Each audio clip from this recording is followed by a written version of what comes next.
Hey guys, it's Skybird, and today I'm going to be showing you something a little bit different. I do have to apologize for the vertical video format, but that'll make sense here in just a moment. So if you guys aren't aware, I got into Bionicle back in 2001 when I was just a little tiny kid, and my first ever Bionicle was Tahu. I remember getting him, I think, for like my birthday or around that time. I remember being in the store and seeing the display for them, which was in the center, not in like the toy aisle or anything. It was a Walmart or whatever. I don't know why he's the one that really stuck out to me because red was not my favorite color. I didn't know he was the leader or anything like that. He's just, I don't know, I just gravitated towards him, and so I ended up getting him. But to pay honor to that, I've created something else. So, drum roll, I guess. Is it too late for that? This is my Titan Tahu. So, hence the vertical format. I'm going to try and adjust my camera a little bit so you can see him just a little bit better. There we go. And he's a big guy, to be honest. He is officially twice as tall as Tahu.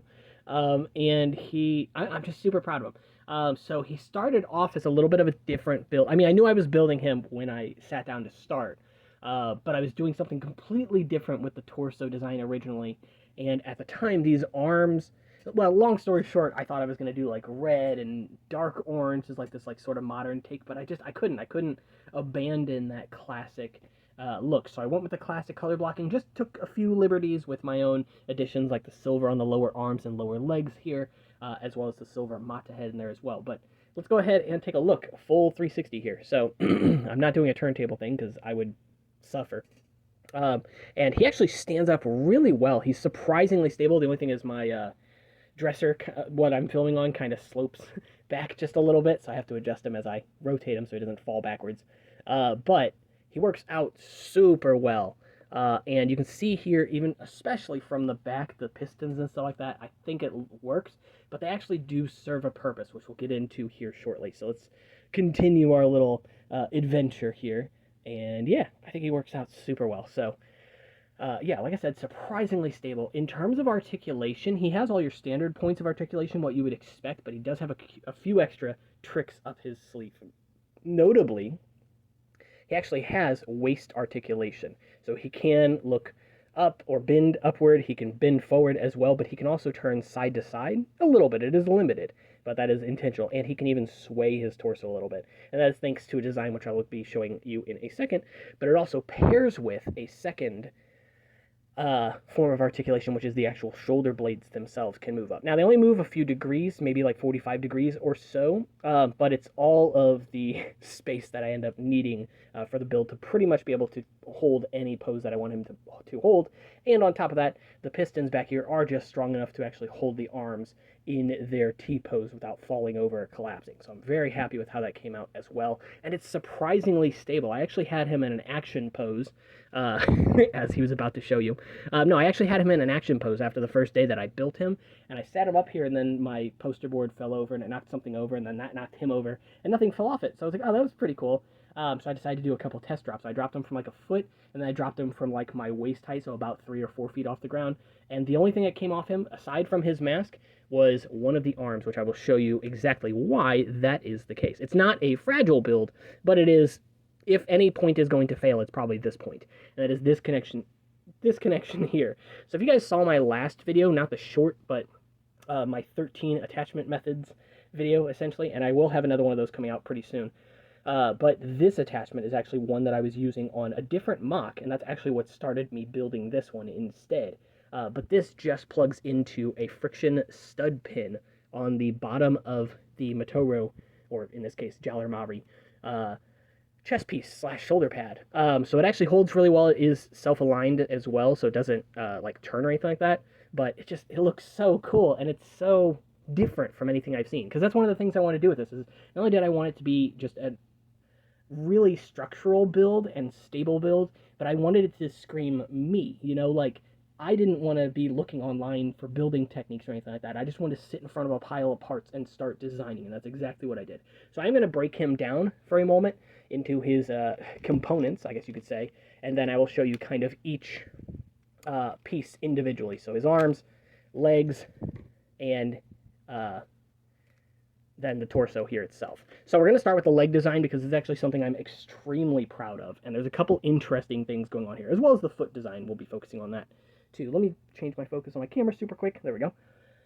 So right off the bat, I am really happy with this design because it's really shapely, and it holds a really nice amount of weight considering that there aren't any friction joints in here. Now, it's enough weight to hold up Tahu even on just the one leg, but that's about its breaking point, so to speak, so I wouldn't put, like, more weight on it. That said, though, it just looks so, like, elegant, you know? And so one of the things that I'm probably most proud of is this lower leg build specifically. Like, the upper leg is pretty standard for a Toa Inika type build, except it's got this little like flame ornate blade piece add-on on the side, and each one of those has one of those as well. But this build for the lower leg here is a complete design of my own, and I'm super happy with it. So I'll go ahead and show you that super quick. But the build, let me just pull this off. Ooh, that sound is so nice. Anyway, but this build here is actually really, it's not intricate, so to speak, but does a couple things that like make your brain go, oh, okay, that's interesting.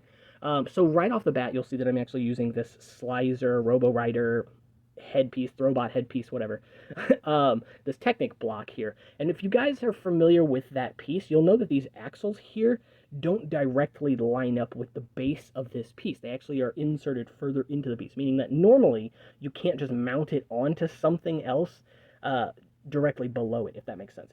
I think there are a couple of things you can do, but it's essentially, it's like 1.5 spaces away from the bottom of this. So in order to make this actually work, I ended up using a bar piece. And I was already using the bar piece there because I wanted to make the piston that is directly beneath this, so you can't even hardly see it. But that orange piece right there is actually a orange piston piece from the Hero Factory rotor set, and that is built directly into this. And so at the base, I'm left with a gap of 1 space, and so I needed a bar to be able to reach up inside there and grab it from the bottom so that it could go through this silver piece, so that I had an axle point, or an axle at both positions here, because I needed the axle for this Skrull or Vorox shell piece to attach to, but I also needed an axle for the ball joint to attach to.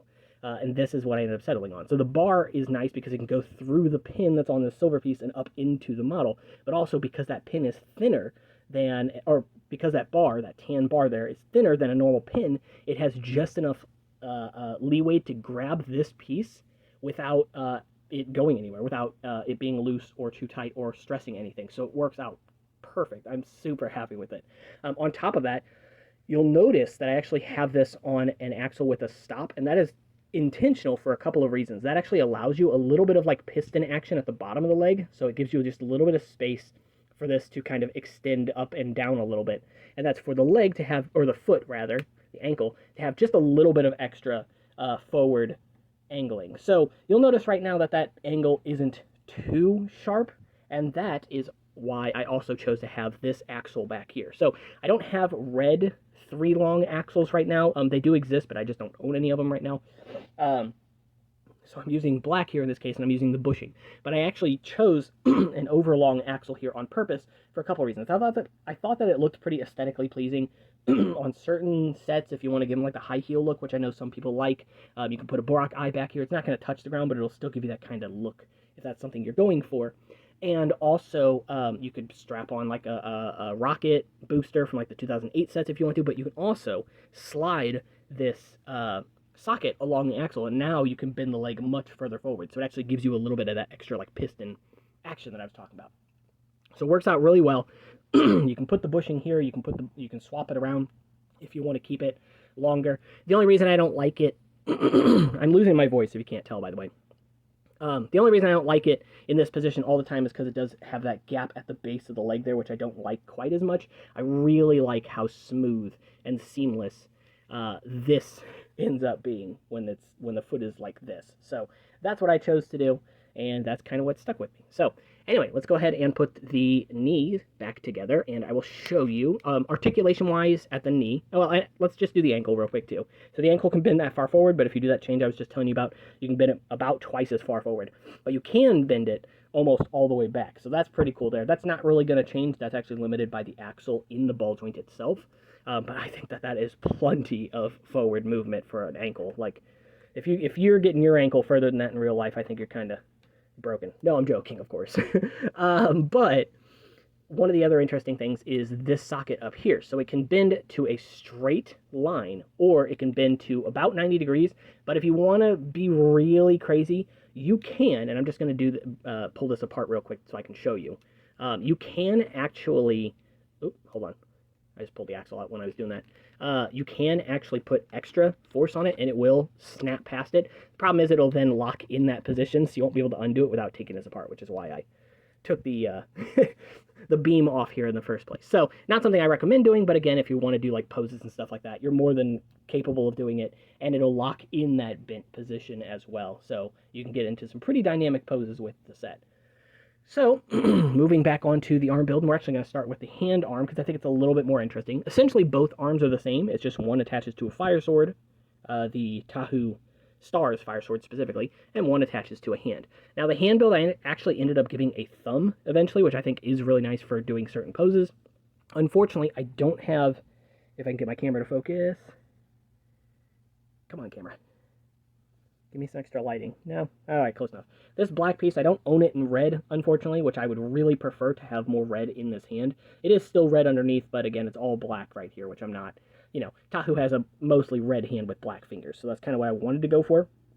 I just don't have the piece, unfortunately, but I do believe it exists in red. So, yeah, you're more than capable of using that piece on here as well to have the attachment point for the thumb be red.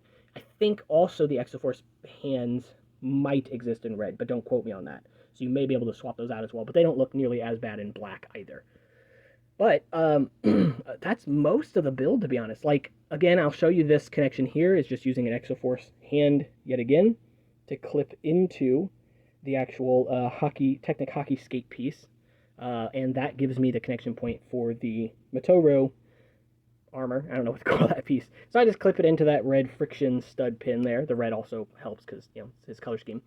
In terms of the arm, now this is a little bit interesting. So I'm just using a elliptical Inika foot piece as a shoulder pad here. And I didn't want all this Technic-y stuff showing. I wanted something that looked really smooth. I ended up just coming up with this. Super simple, but it literally just plugs into the second hole here. And it's the perfect angle for this piece to just rest on this and this piece to tap this. So it works out to be perfect, and I threw that black piece up there to get a little extra black in the shoulders, again, for that color blocking. So, lastly, let's go ahead and look at Tahu's torso. So the build here is probably the most complex of anything in here, but it's actually more straightforward than it probably looks like. It's something designed to look really technical, and it is decently technical, but it's, like I said, if you put this together, it's shocking how straightforward this build actually becomes.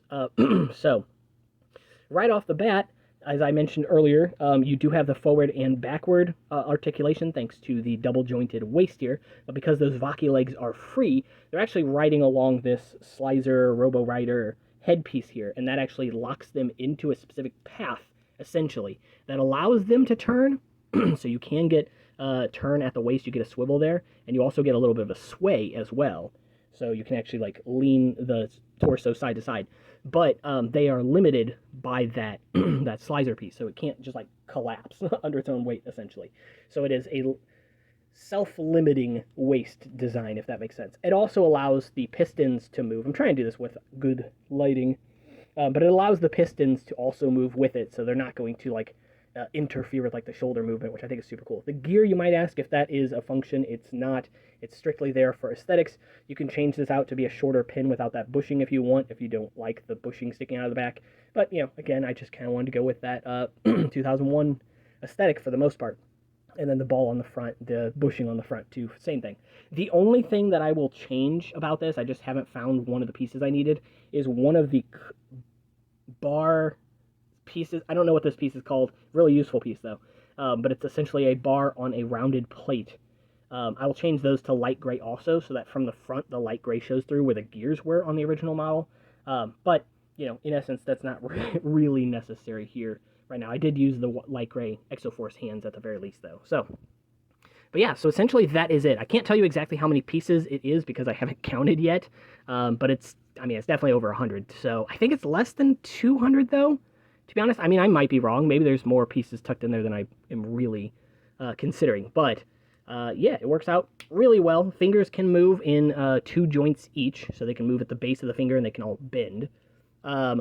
The sword arm obviously doesn't bend. I like the look of the sword coming out of the arm, but of course, if you want, you can swap that with a ball-jointed wrist and have him hold the sword with a wrist that you can then move around if you want, or you could build even a second version of this hand and throw the sword in the hand. I'm pretty sure he could carry this. I haven't tested that, but I don't think that he would have too many issues doing so. This clip on this last finger is really crummy, though, so not positive that he can. Not with this finger setup, at least. One of my fingers is kind of broken, like the clip is worn out on it or something. Yeah, so I think you can do it if you have better finger pieces than I do. I mean, kind of. But yeah, I definitely think this is better. Maybe I'll come up with a version, though, where he can actually plug the sword into that hand as well, and then you can just have 2 of the same hands. But that is the entire build, you guys. So I hope you guys enjoyed this video. I do apologize for the lighting. There's not much I can do about it. If I turn on my overhead lights, I get a ton of shadow casted down on it. I'm using daylight right now, which isn't doing a whole lot better. But it's just the way I had to set things up to accommodate this guy's size, because he's big. I guess I'll show him next to Keruis, which is one of my Glatorian builds too, just so you can see a size comparison. Yeah, so he's a little tall.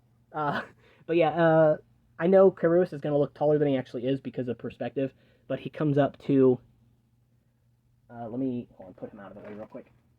Comes up to right about here, right about the base of the star's foot, right where that star's foot connects to that piece, if that makes sense.